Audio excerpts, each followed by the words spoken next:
want to see here to just get those 5-on-5 battles to work.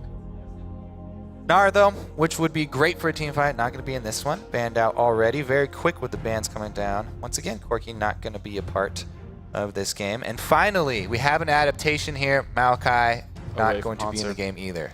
Yeah, I mean, Haunter's always been a big tank player. Back in the Challenger season well, I guess still technically in 2014, this year, with LoL Pro, he was like a big Mundo player. Almost every single game, if he got Mundo, he would go for it. And occasionally he would carry games in that champion because he'd have good teleports and then be unkillable and walk at your face until you died. And he's been, I think, one of the holdouts still of still wanting to play tank top laners in sort of late 2014, whereas people switched a lot to playing the Jaces and the Lulus and the well, I guess Nar's a tank, but the Rumbles of the world. Yeah. All right, well, we'll see here because teleport is a really, really big part of that mid game. Well, a lot of adaptation actually coming out. Two of the main picks here banned away from Curse Academy. They'll have to switch it up. Lee Sin still available for Saint. Could provide him a lot of what he was looking for otherwise. And, you know, as much as people kind of rag on Saint for his mechanics with Lee Sin, he's put so much time in on that champion. Yeah. He's actually a very decent Lee Sin, okay? So, yeah, actually in, I think it was the playoffs of Challenger Summer Split 2, Zarian and I cast him, and he had this, like, remarkable standout, like, he went, like, 4-0-20 on Lee Sin, just, like, out of nowhere, just destroyed everybody, and we're like, well, can't talk smack anymore. Yeah. Guy brought it. Saint has, like, 4 or 5 accounts. On 3 of them, Lee Sin is his most played, so... He put a lot of time into learning the champion, even though he didn't initially like it. But stealing away the Jarvan is really big. Both of these guys really have a high priority on that champion. That just makes me think that Impaler will then take it up. So that means they don't have to pick jungle early now. They can save jungle, and they can grab some higher priority picks, like maybe Lucian, since Corki's banned out.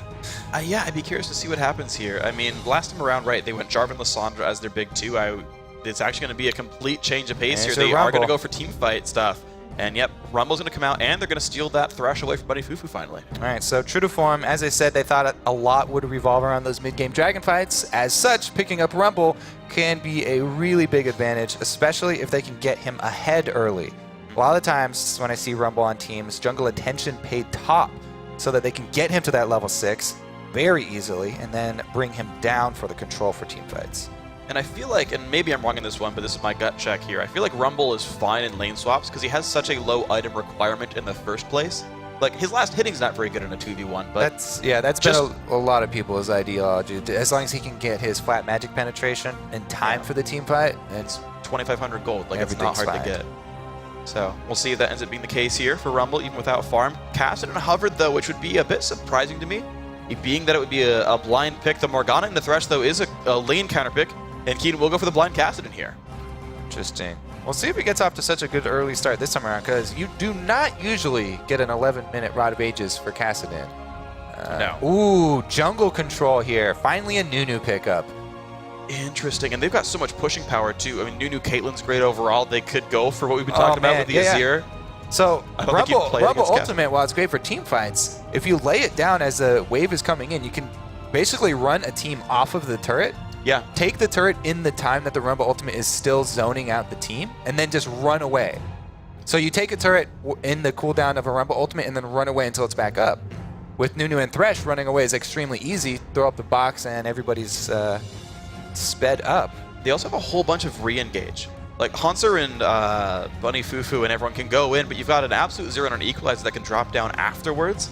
And, like, chasing a Caitlyn's not easy in the first place, so I actually do like how well Team Coast's comp is set up here. And the question is actually, and I should have thought of this, it's probably Hanser top lane Kassadin, actually. He's facing that in the 1v1 against Chris, and Keen's going to go and have to blind pick himself the Zed. Yeah, here we go. The flex pick Kassadin. Hanser, I was looking for more of the damage dealing APs. Looks like we will get to see it. Versus Rumble, it actually has been a popular pick. Yeah, we definitely should have. But that's a pretty good matchup. We'll have to see, because Curse Academy are going with a very similar strategy as last time. Sivir comboed with that Kassadin, and Zed going to do a lot of similar things as well. So they do have a lot of assassination potential. Yeah. Thing is, Coast are looking like they really want to group up here. Orianna provides a bunch more zone control. There's so much zone control for this Coast team. Yeah. They can basically block off an entire lane with their abilities. And it's going to be crazy to see how these comps interact, because Curse Academy, of course, they want to, rush down into somebody and blow them up, but there's so many good ways of either saving that target or collapsing back on him. Like you lantern him out or you equalizer over the top, and suddenly your dive from Curse Academy fails. Nunu lives for the counter engage. If you are a team like this and you jump all in on Thresh Nunu, the box goes up, Nunu ultimate comes out. It's really hard for you to escape any of that. So you're right. Could be sort of a catch-22 here for Curse Academy. But once again, they'll be looking to make use of that speed, assassinate people in the map control. Yeah, I think it comes down to outplaying, because yes, Zed and Cassidy can outplay the Rumble and the Nunu and the stuff like that. It just kind of depends what happens there and how consistent I think Mash's damage output is here on Caitlyn, because her range is so high, she'll hit you on the way in and the way out. And so suddenly when you're trying to make all these, do all these tricky things as Cassidy and Zed, you're just taking 400 damage per second from Kate, and then your life is painful. So got to see how these champions all interact. There is some outplay potential, and I want to see how these very different comps interact. Yeah, it's going to be fun for Mash also with Blood Boil the whole time. One of the classic combos, Nunu and Caitlyn. I actually really also like Nunu ganking for a Thresh lane, just because running into the lane and Blood Boiling Thresh, Nunu does not himself bring crowd control to a gank, but Thresh already has it. So if you speed him up, then he can just get into position, and Thresh can provide all the CC that you need. Yeah. All right, well, guys, we're going to get ourselves into Game 3 right here. The score is tied up 1-1. The best of 5 winner plays Fusion for a spot in the North American LCS Spring Split 2015. Curse Academy, Coast 1-1 each. Here we go. All right, defensive ward is probably going to pop up here. Now, deep wards, even more important when you're facing a jungler like Nunu here. I'm very interested to see Impaler's path, because Nunu has a lot of options open to him. He can start literally anywhere on the map, his side or enemy's side, and make it work. I mean, how many tricks are we going to see from Nunu?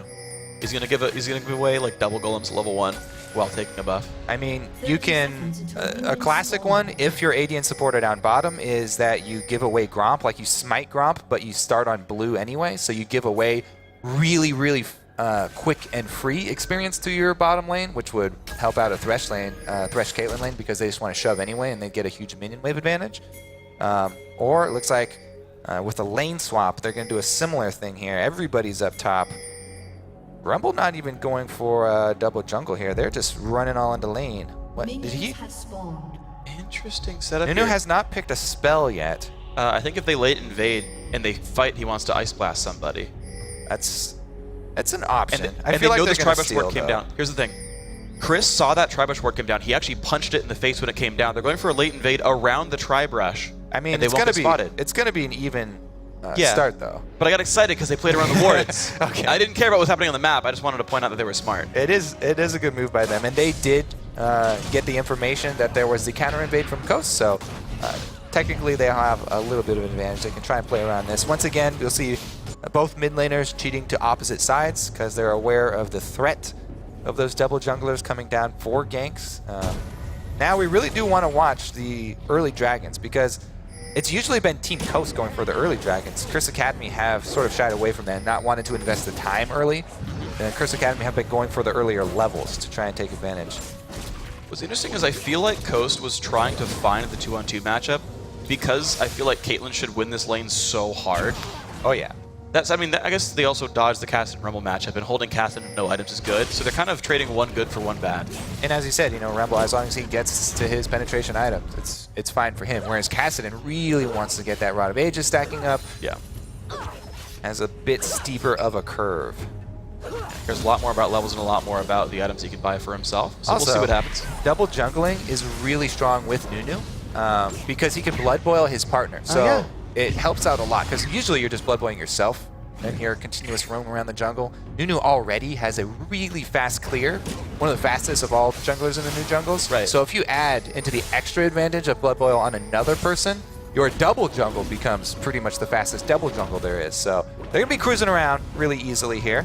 Clean out both sides. Yeah, so both buffs grabbed, and looks like 2 secondary camps in the way. Do you normally grab Ice Blast or Blood Boil when you're soloing the jungle at level 2? So I normally do Ice Blast. I have seen a lot of people do Blood Boil, though. I know Jat also goes Blood Boil second in the games I saw him do. But I'm a pretty big fan of the Ice Blast, just because it's a little bit more versatile. Yeah, I kind of figured so as well, because I was wondering, because he had learned Blood Boil at 2 because he was dual jungling, I assume. I was like, hey, what a cool adaptation. but apparently he's attempted standard anyway. Yeah, I'm pretty sure that's what Jad did. Teleport in there for top, though. Both top laners going to try and soak up experience. Sheep going to help out Chris here. It is going to be a bit more difficult for Chris being that melee, but adding in Thresh adds so much danger. As I said, a Nunu just lane ganking for a Thresh is scary in itself. This lane, though, Cop and Fufu, as long as they play fairly safe here, they don't really have to worry about much. They've got the Black Shield to rely on, plus Spell Shield. So if anybody actually gets locked up, they really don't have anyone to blame except themselves. Yeah, I would be a little bit concerned about Flame Spitter just because Sivir's auto attack range is so close to Flame Spitter range, which also doesn't pull minion aggro. That Cop has to be careful to not take too much free sort of Flame Spitter poke, as weird as that sounds. But so far so good for him. Also worth pointing out, the mid lane actually was heavily advantaged towards Jess's, but suddenly it got answered back. But it was like +8 CS a second ago. Yeah, I feel like the big discrepancy in lane should be Caitlyn versus Kassadin. Mash should be able to get off a lot of easy auto attacks, and I don't believe Haunter would run armor. He's got 31. But yeah, we'll have to see how junglers actually impact that top lane, because I feel like that's the most vulnerable. If Mash is trying to take advantage of the Kassadin in lane, then he might overextend, and Jarvan is great at the early ganks. Oh yeah. Well, looks like we're not seeing any junglers make any successful plays just yet. Yeah, he just went up to ward. Well, it's kind of nice, though. It's good teamwork. Got a ward for his teammate. Make sure nothing happened to him. And all is well. Haunter also going to put a trinket down. So, very safe up in this top lane. They know how suspect Kassadin is to getting ganked, and they've kind of planned around it pretty well. All right, Impaler just cruising through his jungle. Nunu has so many options, as we said. He has a really fast clear. He can also go gank early on. They're not as bad as you would think they would be. But here comes the invade. Couple of early wards. He's got one true 3-minute ward that he can drop down. He ends up being on the same side of the jungle as the enemy Jarvan. Also goes in to see if there's a pink ward in that brush. Sees there isn't one. Just pops a ward down to make sure he's safe. Taking a lot of damage. That's too low. Yeah. All right, so Jarvan does have a little bit of a harder time.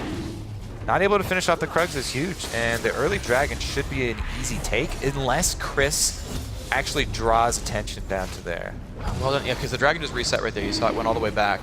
But this is interesting. Even though Coast honestly shouldn't be able to take this one, in fact, there was no vision at all. Impaler had the Razor Beak smite, so he knew there were no wards this entire path. He, in fact, warded the enemy jungle to make sure, and then here we go, completely safe grab. The other thing that's important about that is he also has the Gromp smite, which enables him to do a lot of damage to Dragon.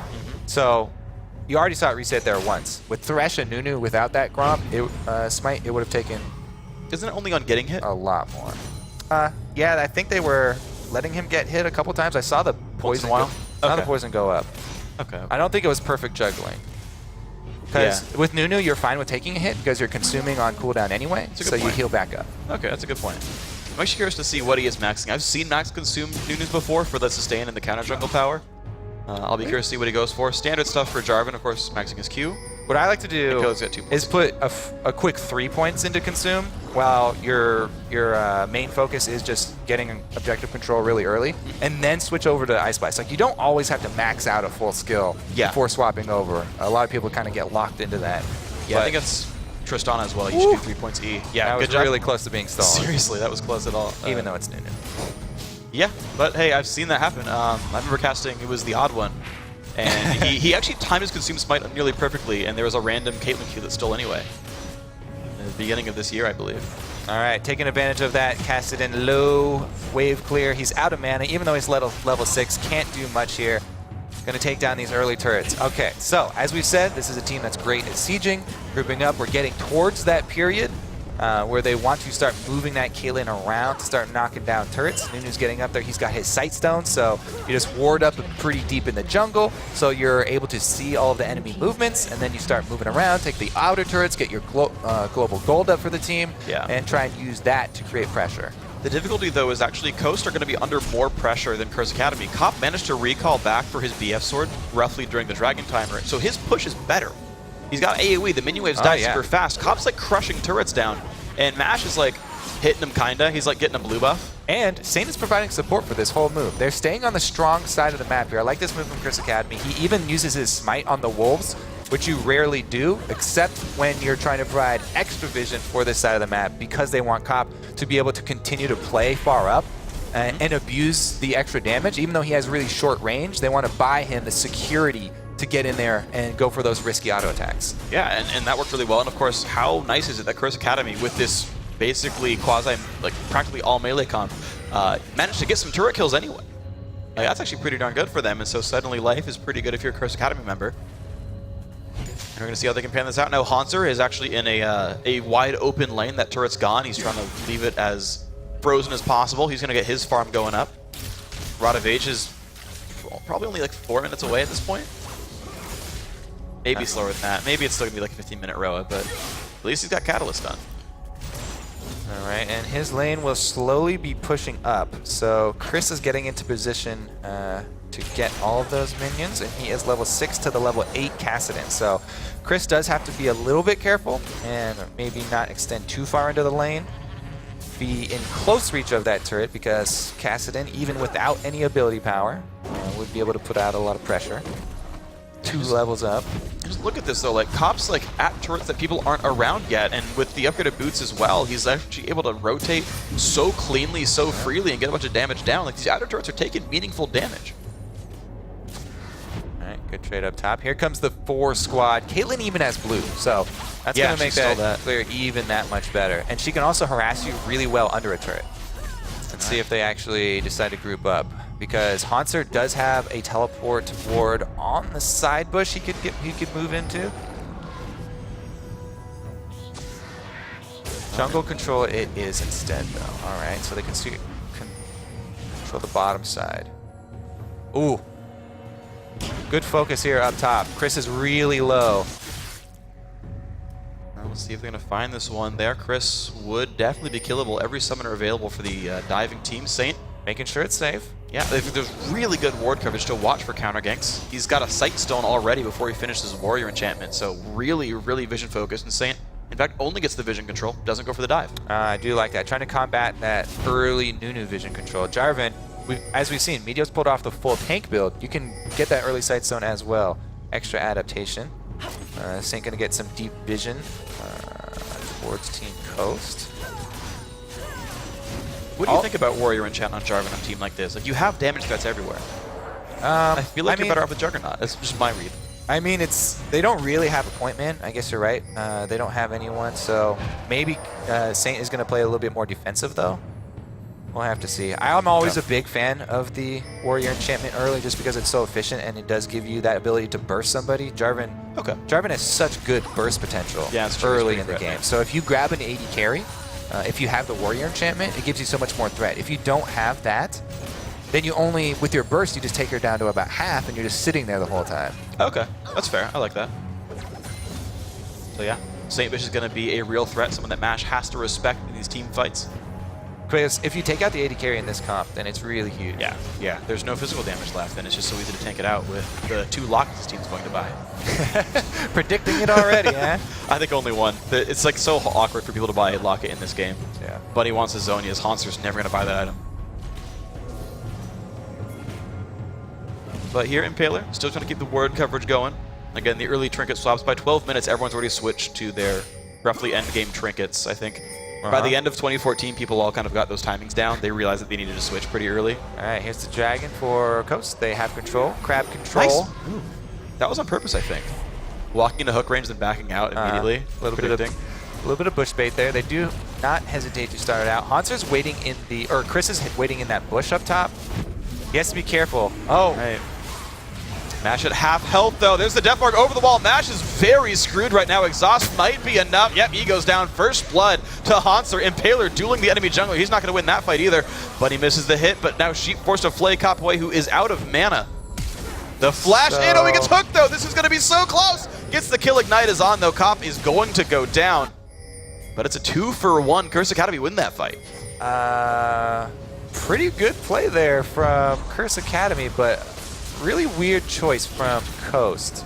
I mean, it was all like that one ward, though, that they didn't sweep. It was a perfect teleport from Hanser. Yeah, I mean, it was all about the teleport. He got there first, and they were both on the AD carry. As we said, jumping in on AD carry is what this team is all about. Yeah. All right, well, here comes the continued dragon fight. Hanser jumps in again. And Paler's going to be going down for this one, 1-0 against St. Vincent's, though will get traded. A nice shockwave. Can they turn this around, though? A lot of damage comes through. Chris forced to flash. That's a 2-for-1. The battle 1 here, and the snipe comes in for a match, make it a 2-for-2. Coast managed to wrest control back. This dragon. Everybody's dying around the dragon pit, as predicted in the early interviews.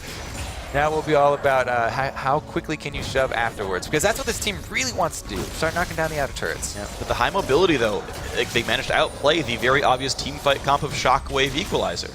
Yeah, that's why I was a little bit curious why they didn't have Rumble with them. If you're going to start out the Dragon, this squad, you need your team fight abilities with you. Otherwise, should probably just siege up in a bit safer area where you can actually set up your battle lines. Being spread out like this, having Mash Me vulnerable with no summoners this time around. See how it works out. Zed coming around down bottom. Oh, the smite! St. Vicious gets revenge from game 1, and that's going to be the take. Nicely done. Curse Academy get their first dragon. So Nunu had his smite up. I wanted to see the replay and see if he also had consume. Nah, he burned it early. Oh, so he had been using it to get the dragon low. Yeah. So really no advantage there for being Nunu. Everyone always talks about how you're never supposed to lose a smite fight as Nunu. Right. If you're using your consume to get it low in the first place, then you're not going to have that advantage. But look how much Curse Academy take off of this. They get the kills around Dragon, take another turret, and Mash Me super low. Can't get back in time to defend. So much pressure here early from Curse Academy. And the melee squad has 2 turret kills already for themselves, and now a 4,000 gold lead. Great play so far. Curse Academy looking very good in game 2. Now Jess has got to be a bit careful. They're going in for this dive. Deathmark comes in nearly under the turret, but this should be almost enough damage. Yes, with that Q it is. Nice skill shot moves there. Sheep puts the box down. Can he make this happen? Bunny Fufu in the back lines, though. Going to get a great stun. The damage is not nearly enough. A 3-for-0. Curse Academy well behind the turrets. Make that 4 kills. Crushing this battle. Oh, no reason for Curse Academy to change strategies here, and they are running all over this game. Turrets falling down, one after the other. Already a secondary turret taken for the Sivir team here. Wow. This bodes very, very well for Curse Academy. The Assassin team just does so well in a game full of chaos, and game's full of chaos so far, Kobe. All right, let's take another look at this one here. How did Jez's get... Oh, it was just a good snipe here from Bunny, I guess. Yep. Oh, wow. Long range, and as you said, double assassins. They both jump in. Let's take a look at these shadow jukes. Zed actually puts another shadow closer to the inhibitor turret, expecting an escape there from Jez's, expecting the flash. But since he didn't even have time to do it, he still had the R shadow to go back to as well. So Keen covering all bases, not allowing any escape there for Jez's. And even at the end of it all, like, he wouldn't have died to Deathmark until that last Q landed. So really good job of landing the skill shot at the very end as he's running away. Good stuff by Keen. Good mechanics. 3-0-3 on the Zed. He's gotten it twice, and it's been good both times. I think that early Dragon grouping up and Mash Me getting cornered by the double assassins, I mean, you're really good. Oh, yeah. A game can be won on the back of one good teleport. Yeah, I mean, it gave him a whole bunch of control, and now Coast, can they stay alive for a bit longer and scale back up? They're down to items pretty much in every single roll. The power spikes have come in, right? They've gotten the double magic pin here on Chris, but there's so many just base stats now in Curse Academy. Is it going to be enough? Sheep down to half health already. Black Shield comes down, doesn't need it. Out they go. All right. Oh my gosh. People dying everywhere. As you said, in the chaos, the mobile assassins are going to thrive. The Coast team is all about setting up their battle lines, and they never got a chance to do it. First fight around Dragon really put them in a hole. Let's see if they can hold mid, though. Down Chris. He'll be back up for the defense here, so maybe they can still turn it around. They do have plenty of AoE abilities. As we said, it's always a possibility. The team with the power can make the mistake here, especially around secondary turrets, going too deep in the mid game. It's where a lot of the turnarounds have come from. Even down this much right now, 10-3, huge gold deficit, can still be turned around. We saw a bigger comeback in Final 5 versus Team Fusion earlier today. We've seen them today already. It's definitely going to happen, so, or definitely could happen, I should say. So, yeah, big options available. You can see just a second ago, though, how good the wave clear is from Team Coast. You saw Curse Academy, they push up to the tier 2 in mid, and they were like, nope, not even a chance, and they backed off. So there is breathing room for Coast, but the big objectives are coming up. Dragons in 120, sorry, Barons in 120, Dragons in about 3 minutes, and there's just more that Curse Academy can grab. Yeah, all they want to do is continue playing exact same style. They try and get that division, make use of the Kassadin, Zed, Sivir move speed, catch people out. continue to capitalize and grow the gold lead without going for tower dives. So well, I think they found a couple of tower dives as long as they're isolated, as long as it's not Lissandra, basically. I know, but they don't have to do that. They don't have Just to. because it does work out doesn't mean that it's the best way to go. That's true. That's true. There are other great options in League of Legends, and we'll see which options are actually chosen here by Curse Academy. Fighting Fufu, stealing a couple minion kills, giving the rest over to Cop.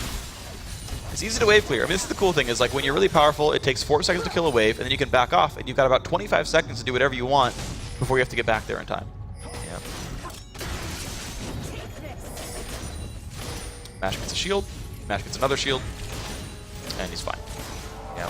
Having a little bit harder of a time before he can get his static shiv, though, to clear out those waves. Yeah, he's behind by quite a bit now. Ori, though, can answer Zed. It'll be very, very difficult for Zed to find solo tower dives. Now, if he does have Kassadin with them, as we've seen, that turns out really well. However, the solo dive's going to be really dangerous on those inhibitor turrets, and Jezza should be fine just trying to hold that and CS at the turret. Yeah. The awkward thing, though, is that he's rushed the Zhonya's in order to try to survive these dives, which is going to lower his damage output potentially, yeah, by pretty significant amounts. So the burst, not high by Coast. Whoa, mashed me really far out. Flash of the Way is going to survive the death mark. Gets another shield as well, but look, it's an ult for a flash, not a big problem here. Burns the exhaust from Jess as well. Honestly, great stuff by Curse Academy. Yeah, that's pretty much all that they wanted out of that. That's a really big pickup. Zed ultimate, extremely low cooldown. Exhaust is so important for the team fight here, too. Yeah, three summoners and an ultimate, actually, so massive stuff there. Mash has none right there. Good poke down into Chris. Wave Clear is taking a lot of effort from Team Coast right here. Man, that's the thing, too. With this Curse Academy team, because their 2 assassins are so fed, it frees up Cop to auto-attack the entire team fight. If your front line is providing that much threat and damage, Sivir really, really thrives in these team fights. It's all about Nunu. Can he get a Ice Blast down onto her to try and slow her down? Now looks like there's going to be no Dragon Steal attempt right there. Good smite. It's going to be picked up by St. Vicious pretty cleanly. And Baylor backs that with the Command Dissonance, and Team Coast running out of options. They're down 10,000 gold. Curse Academy not giving them any way in whatsoever.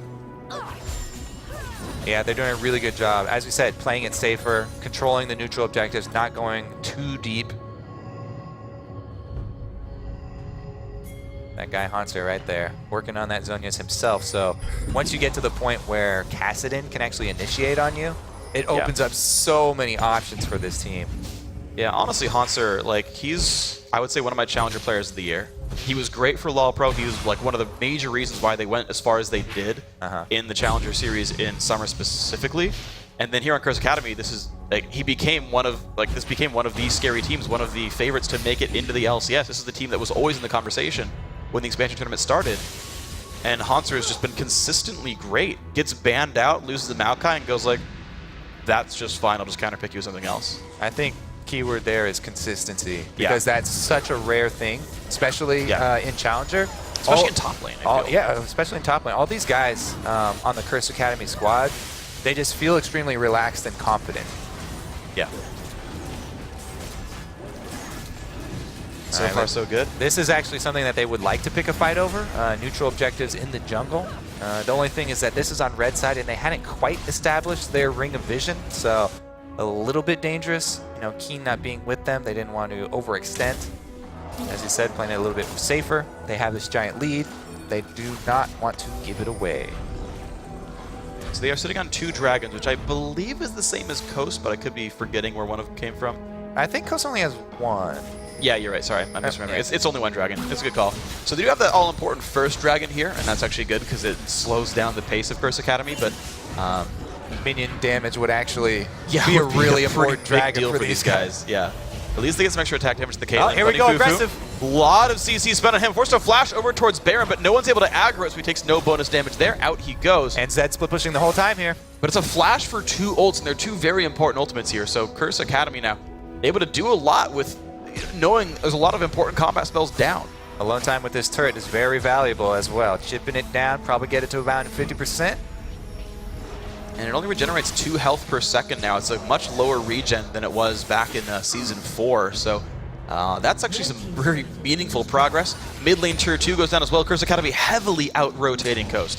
So much Zed split push today. Both series here. All right, Chris is going to have to worry here. Hanser already getting to position to get behind him. Defense does come in, though. Extra chip on the turret, and they can disengage. Oh, Chris, though, just gets exploded. He's so squishy. There's so much damage in this team. Ulti off onto Impaler. He's forced to get away from this one. Looks like, misplay there by Keen. Justice takes him down out of the turret. Slowing buff helps quite a bit on that one. All right, so a little bit of shadow play right there. Bit of a misstep, but it doesn't cost them too much. They can just back off here. Oh, nice Black Shield, but Sheep goes in anyway. Goes in a little bit hard. Where's the ulti? Where's the flay? Does get some damage down on a cop, but he's still going to stay alive. Mash gets bound, and a double kill comes in for the Sivir. That is not the fight you wanted. If the Thresh Hook lands and you get that Black Shield, yes, you don't get stunned. The Thresh can still go in, but a lot of the times you shouldn't still go in. There's usually not much reason to unless you're lanterning someone in with you. Like, if you bring a Jarvan in, all right, fine. But in this case, there is really, like, all the important things that Team Coast's team does, like rely on magic damage CC, which gets entirely blocked by the Black Shield. Yeah, we haven't really talked about the Morgana pick in this comp here for Curse Academy, but very strong, working out really well, especially with, whenever you have double assassins like that as well. It just makes all of what Coast tries to do unreliable. Like, you can Jarvan EQ out of almost everything. If Cop's on his game, he can spell shield almost anything. Black Shield can block almost anything. You're going to get the Mikhail's Crucible, I assume, probably after the Zonias from Bunny Fufu.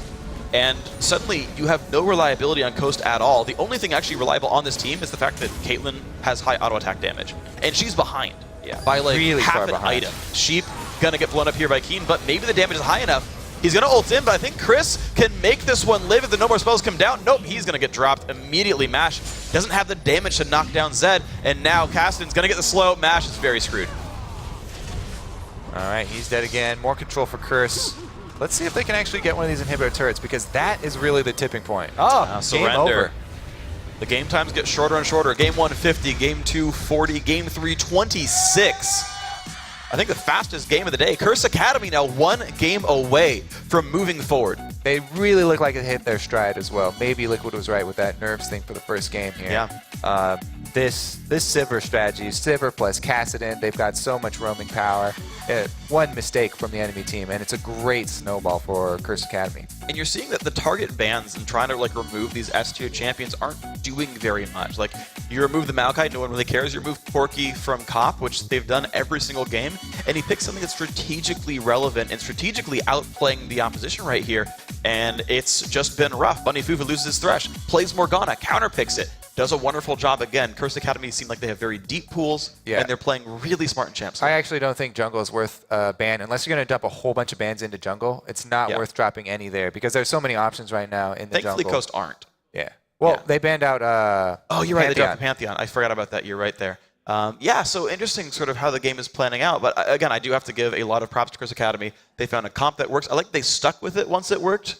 I've seen so many teams be like, all right, we won. Let's never pick Nasus top again.